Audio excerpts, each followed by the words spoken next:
Yo, what's up dude? Ketemu lagi dengan kita di sini masih di segmen Sekelebat Info ya. Kita langsung aja melihat bagaimana update dari global crypto market cap seperti yang terlihat ya dari data coin market cap di sini guys. Mengalami kenaikan ya di 1,3% guys. Begitu juga untuk Fear and Greed Index juga mengalami kenaikan di 75 sekarang ya poinnya. Masih di area greed dan menunjukkan ini bahwa indikasi para investor ini masih cukup besar ya optimismenya terhadap market crypto. Dan semua ini tentu saja efek dari Bitcoin dan juga teman-teman ngerumpinya di sini. Kalau kita lihat dalam waktu 24 jam ke belakang, Bitcoin bisa dibilang masih sideways guys, bertahan di area sekitar $44.000 ya. Nanti kita akan lihat di chartnya untuk lebih lengkapnya. Dan juga untuk Ethereum hari ini cukup bagus ya, pergerakannya naik di 3,6%, untuk Solana naik di 1,26% ya, tipis. Untuk SRP masih sideways, belum ada pergerakan yang signifikan. Untuk Cardano turun ya di 3,8%, begitu juga dengan Avalanche di 5,9% karena dari kemarin kenaikannya juga cukup tinggi ya. Jadi wajar kalau ada koreksi. Begitu juga dengan Polkadot turun di 5,3% guys. Setelah dalam seminggu naik di 13% lebih ya. Untuk Polygon mulai ada kenaikan ya di 5,1% guys hari ini, bagus. Untuk Cosmos ini juga tampaknya masih belum ada pergerakan yang signifikan ya, dimana hari ini masih minus di 2%. Dan kalau kita lihat di sini untuk kenaikan paling tinggi ada Optimism, dimana dalam waktu 24 jam ini naik di 32% guys. Ini keren banget. Begitu juga ya berbarengan dengan Arbitrum. Ini bisa dibilang dua altcoin yang satu saudara tapi beda ibu. Dan untuk kenaikan hari ini kita masih mencari tahu. Nanti kita akan informasikan ya kepada teman-teman semua. Disusul juga oleh Aptos ya, juga mulai naik guys. Kemudian kalau kita lihat pergerakan harga dari Bitcoin untuk hari ini, close candle-nya ya tepat di $44.000. Dan ini masih menjadi titik resisten yang cukup kuat ya untuk bisa ditembus. Dan kalau kita lihat close candle-nya ini sebenarnya hijau, tapi kalau melihat dari titik resistennya tepat di situ, biasanya ini akan ada tekanan jual guys. Jadi kemungkinan nanti akan mencoba retest di harga sekitar area MA20 time frame daily, tepatnya di 42.900-an ya. Jadi nanti kalian bisa ambil area-area tersebut untuk mengambil DCA ya, agar bisa mendapatkan harga untuk Bitcoin ini lebih bagus lagi. Nah, di sini cukup menarik guys kalau kita harus berspekulasi ya, seandainya ini membuat pola double top, maka ada indikasi jika seandainya nanti ini untuk area 44.000 tidak tertembus ya, maka bisa saja ada penurunan yang cukup lumayan guys. Karena biasanya efek dari double top ini akan cukup signifikan ya. Bisa saja akan meretest di area 0,5 Fibonacci retracement di sini ya, sekitar harga 36.500 guys. Jadi tetap kalian harus berhati-hati ya. Jika ada di area-area supply seperti ini, mending lebih baik kalian lihat dulu ya untuk perkembangan marketnya. Baru nanti kalau setelah ada breakout baru kita ambil posisi guys. Oke.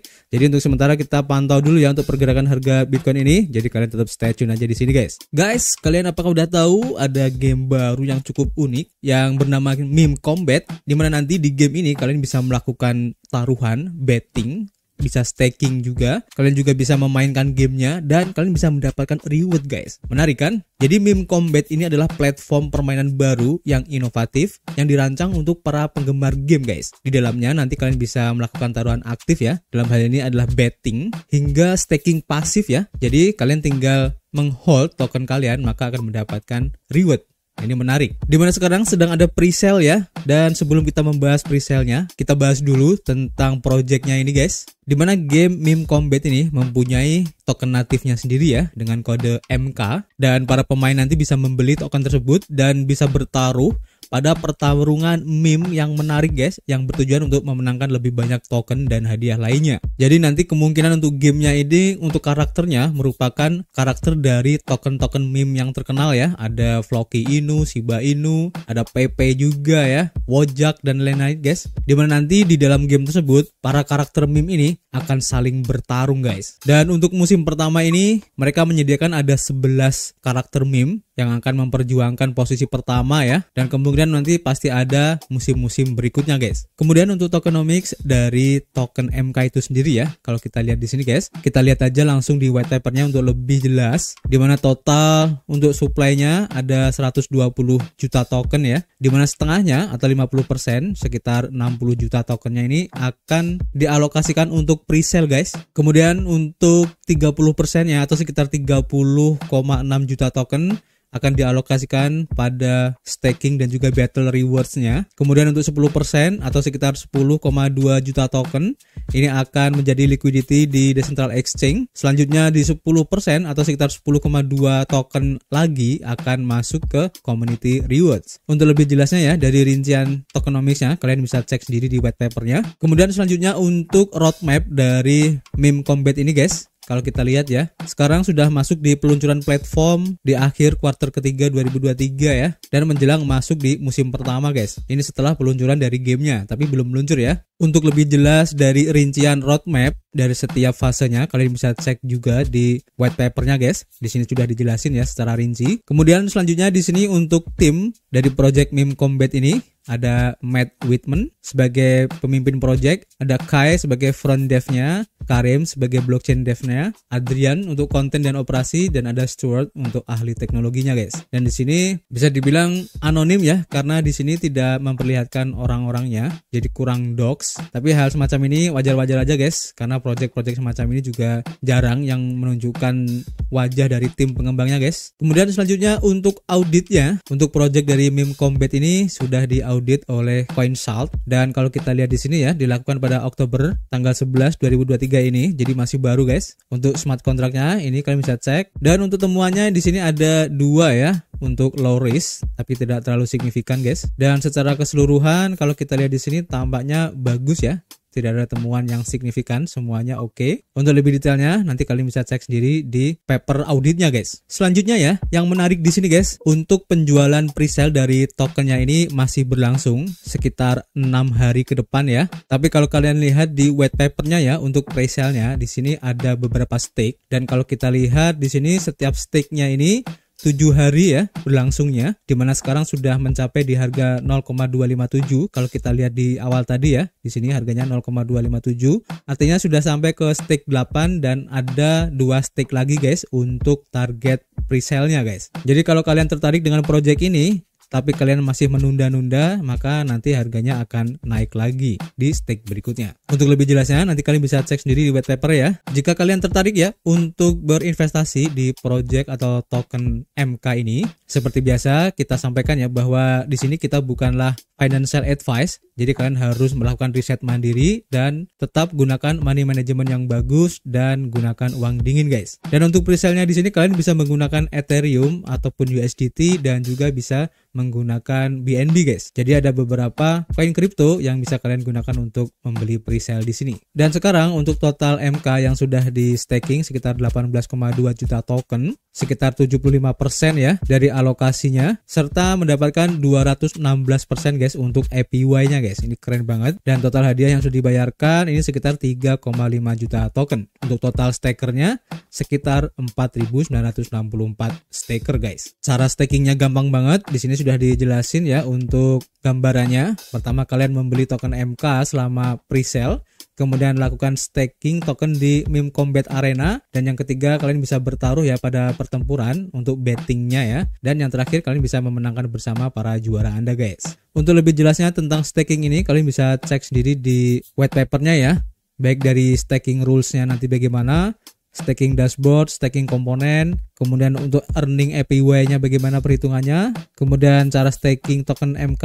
withdraw-nya bagaimana, kemudian claim reward-nya, dan juga untuk staking dan juga bettingnya bagaimana guys. Kalian bisa cek sendiri untuk lebih detailnya. Jadi buat teman-teman semua yang tertarik dengan project meme combat ini, kalian manfaatin kesempatan ini ya sebaik-baiknya mumpung masih ada presale. Dan kami ingatkan sekali lagi, di sini kami bukanlah financial advice. Jadi kalian harus benar-benar melakukan riset mandiri dan gunakan money management yang baik guys. Oke, kita langsung saja ya. Untuk informasi hari ini kita lansir dari harian CoinDesk. Diinformasikan di sini guys, untuk investigasi dari pencucian uang dari Nexo ya di Bulgaria ini ditutup guys karena kurangnya bukti guys. Jadi kantor kejaksaan Bulgaria dilaporkan telah mengatakan bahwa mereka tidak ada bukti aktivitas kriminal dan menambahkan bahwa tidak ada bukti pelanggaran pajak atau penipuan komputer yang ditemukan terhadap para terdakwa. Kantor kejaksaan Bulgaria telah menutup penyelidikannya terhadap pemberi pinjaman kripto Nexo atas dugaan pelanggaran pencucian uang karena tidak ada bukti aktivitas kriminal. Kantor berita Bulgaria melaporkan pada hari Jumat kemarin guys. Penyelidikan terhadap Nexo ini terungkap ya pada Januari Januari 2023 juga menduga adanya pelanggaran pajak, perbankan tanpa izin, dan juga penipuan komputer dengan fokus pada 4 eksekutifnya ya, yaitu Kosta Kansev, Antoni Trensev, Kalin Metodiev, dan juga Trajan Nikolov. Pihak berwenang dari Bulgaria mengatakan mereka tidak menemukan adanya bukti aktivitas kriminal dan menambahkan bahwa tidak ada bukti pelanggaran pajak atau penipuan komputer yang ditemukan terhadap para terdakwa ini. Pencabutan semua tuduhan yang dibuat terhadap Nexo dan para eksekutifnya oleh kantor kejaksaan Bulgaria ini dengan konfirmasi mereka bahwa tidak ada kejahatan ya, dengan tegas menunjukkan bahwa seluruh serangan terhadap Nexo bersifat politis dan seharusnya tidak terjadi sejak awal guys. Jadi kita tunggu aja nanti setelah adanya keputusan ini ya, kira-kira bagaimana tindakan yang akan dilakukan oleh Nexo ya bagi para korban pencucian uang tersebut guys. Kita lanjut ke informasi berikutnya ya, kita lansir dari harian The Block. Diinformasikan di sini bahwa Hong Kong guys mengatakan siap untuk menerima aplikasi ETF Crypto Spot. Nah ini menarik ya, karena bukan hanya ETF Bitcoin saja kalau kita lihat dari judulnya ya, tapi Crypto ETF Spot guys. Nah ini menarik ya. Jadi Hong Kong bersiap-siap untuk membuka jalan bagi ETF Crypto Spot dengan regulator keuangannya mengatakan hari ini bahwa mereka siap untuk mulai menerima aplikasi semacam itu guys. Dalam surat edaran bersama yang diterbitkan hari ini, Komisi Sekuritas dan Berjangka SFC dan Otoritas Moneter Hong Kong, Bank Sentral de facto kota tersebut mengatakan bahwa kedua lembaga tersebut telah meninjau kebijakan mereka yang ada untuk perantara yang ingin terlibat dalam aktivitas terkait aset virtual. Selain ETF berjangka kripto yang sudah ada ya, SFC ini mengatakan bahwa mereka siap menerima aplikasi untuk otorisasi dana lain dengan eksposur ke aset virtual, termasuk dana yang diperdagangkan di bursa aset virtual ya, atau spot ETF guys.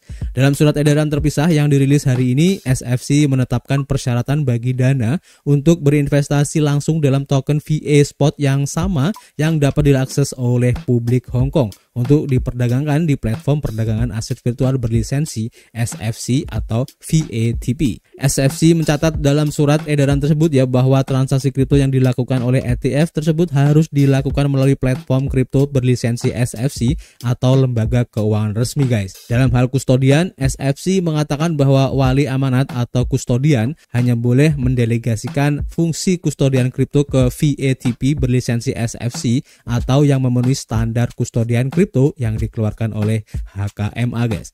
Nah ini menarik ya, dan apakah ini menjadi tanda bahwa potensi market ya dari ETF spot kripto ini memang sangat besar banget, karena memang di Amerika sekarang lagi panas-panasnya ya tentang ETF spot Bitcoin ini, dan tampaknya dari market Asia pun tampaknya juga sudah mulai bergejolak guys. Diawali dari Hong Kong ini yang welcome ya terhadap ETF crypto spot. Ini menarik guys. Dan apakah akan ditiru oleh negara lain? Kita akan update lagi nanti guys. Kita lanjut ke informasi berikutnya. Kita lansir dari Bitcoinist. Diinformasikan bahwa pendiri dari Ethereum ya, yaitu Vitalik Buterin, menjual triliunan token guys. Nah ini menarik ya. Jadi Vitalik Buterin telah melakukan transaksi berskala besar yang melibatkan triliunan token meme, membuat dunia mata uang kripto yang lebih luas penasaran dengan motif dibalik keputusan sang pendiri Ethereum ini guys. Vitalik Buterin telah menjadi berita utama karena laporan penjualan meme coinnya yang cukup besar ya, dan menurut perusahaan keamanan blockchain yaitu PaxShield Alert, sebuah alamat dompet berlabel Vitalik terlihat menukar sekitar 100 triliun lebih token Dobe yang ditukar ke Ethereum ya, sebanyak 10,44 Ethereum. Dan selain itu, dompet tersebut juga memulai penjualan lebih dari 1,8 triliun token Dojo senilai $6.800 ya untuk 3,12 Ethereum guys ditukarnya ya. Kemudian motivasi dibalik aksi jual tersebut masih belum diketahui guys. Namun transaksi meme coin berskala besar tersebut telah cukup menarik perhatian para investor mata uang kripto dan pasar secara keseluruhan. Penjualan token meme tersebut dalam jumlah besar ini terjadi setelah kerugian yang dialami oleh Buterin ya pada awal minggu ini, di mana wallet kripto miliknya yang dikenal publik ini mengalami kerugian sebesar $29 juta ya antara tanggal 15 dan 21 Desember guys. Kerugian tersebut dilaporkan oleh layanan analisis blockchain Arkham Intelligence, dan menurut platform analitik tersebut, alasan kerugian tersebut disebabkan oleh fluktuasi pasar kripto yang membuat wallet Buterin kehilangan 5% dari total nilai asetnya guys. Jadi seringkali ya transaksi kripto berskala besar dari para pemimpin terkemuka di dunia ini, khususnya untuk kripto ya, cenderung menarik perhatian investor ya, karena penjualan ini dapat menyebabkan pergeseran pasar, dalam hal ini FOMO ya. Dan Buterin juga mengungkapkan bahwa ia tidak pernah menjual token Ethereum-nya untuk mendapatkan keuntungan sejak tahun 2018. Pendiri dari Ethereum ini dikenal karena telah memberikan banyak donasi Ethereum kepada organisasi amal dan penyebab terkait COVID ya. Dan Buterin ini juga dikenal karena membeli dan terus-menerus membuang koin meme, menyebabkan nilai token ini anjlok dalam beberapa kasus guys. Jadi ini cukup menarik ya dilakukan oleh Vitalik Buterin ini. Dan kalau menurut saya pribadi sih sebenarnya latar belakang penjualannya simple guys, seperti orang pada umumnya, karena tidak mau mengalami kerugian lebih lanjut ya. Jadi Vitalik ini terpaksa harus menjual token meme-nya guys. Sesimpel itu ya. Kita akan lihat nanti efeknya seperti apa. Dan kita lanjut ke informasi berikutnya. Kita lansir dari harian Techcrunch. Diinformasikan guys di sini bahwa Worldcoin ini tidak lagi menawarkan verifikasi untuk orb di India, Brasil, dan Perancis guys. Jadi kalau kalian mengikuti berita yang sempat viral kemarin ya, yaitu Worldcoin, di mana untuk bisa mendapatkan airdropnya teman-teman harus men-scanning ya, atau mendaftarkan retina kalian guys sebagai syarat untuk mencairkan airdrop tersebut. Dan itu cukup ramai kemarin diperbincangkan guys, dan ini sempat kontroversi banget ya dengan semua spekulasi yang ada. Jadi Worldcoin tidak lagi menawarkan layanan verifikasi untuk orbs di India, Brasil, dan Prancis hanya beberapa bulan setelah startup kripto ini memperluas perangkat pemindai bola mata atau retina berbentuk helm ya ke pasar-pasar tersebut guys. Kemudian Tools for Humanity sebagai yayasan yang mengawasi pengembangan Worldcoin ini secara eksklusif mengatakan kepada Techcrunch dalam sebuah pernyataan ya bahwa mereka telah memperluas orb ke banyak pasar tahun ini untuk akses waktu terbatas guys. Namun mundurnya yang tiba-tiba ini cukup mengejutkan, di mana Worldcoin telah membuka kios pop-up di banyak bagian India ya untuk menarik pengguna baru ke platform dan mendorong kerumunan orang saat mereka mengantri untuk mendaftar dan mengumpulkan token gratis. Dan selama berbulan-bulan, para pendiri dari startup kripto di India telah bergumam ya bahwa Worldcoin menghadapi rintangan regulasi di pasar guys. Setelah publikasi ini, juru bicara dari Worldcoin mengatakan dalam sebuah email kepada Techcrunch bahwa layanan yang diverifikasi orbs untuk sementara ini dikurangi guys di India dan negara-negara lainnya. Jadi orbs ini merupakan sebuah bola berwarna seberat 5 pon ya untuk memindai bola mata seseorang dan memverifikasi identitas mereka guys.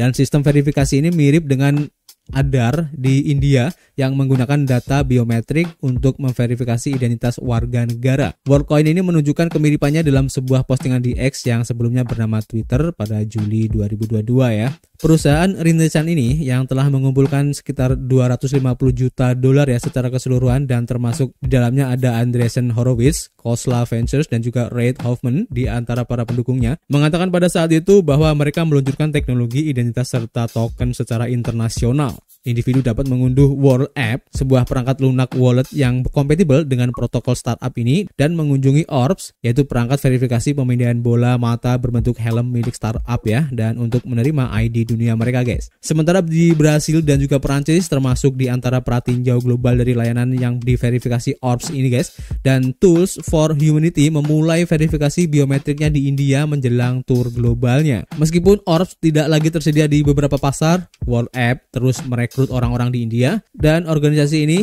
baru-baru ini ya memperbarui protokolnya ke World ID 2.0 untuk membedakan antara bot dan manusia yang terverifikasi dan membantu pengembang membangun integrasi baru. Mereka juga mengumumkan integrasi untuk World ID dengan Minecraft, Reddit, Telegram, Shopify, dan juga Mercado Libre. Selain dukungan yang sudah ada untuk Discord, Talent Protocol, dan Octas Auto.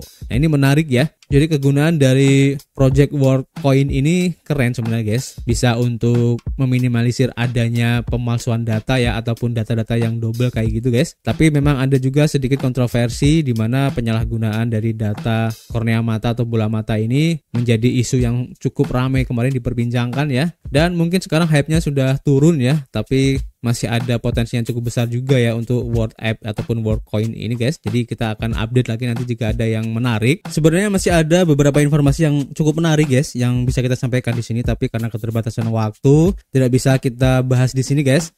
Jadi kalian kunjungi aja Twitter kita ya. Nanti di situ kami akan memberikan informasi-informasi yang lain yang juga cukup penting untuk diketahui guys. Dan buat teman-teman semua yang masih mencari project-project baru berpotensi besar ya, kalian kunjungi aja Telegram kita di situ. Nanti kita akan share airdrop potensial, kemudian presale project-project potensial. Nanti kita akan share semuanya di situ ya. Jadi nanti kalian bisa mendapatkan opportunity lebih awal ya dibandingkan dengan yang lain guys. Oke? Dan untuk hari ini guys cukup ya informasinya. Nanti kita akan update lagi seperti biasa. Kita masih menunggu kritik dan saran kalian di kolom komentar. Nanti kita akan ngobrol banyak di dalamnya guys, dan tentu saja kita akan ketemu lagi di informasi berikutnya. Peace.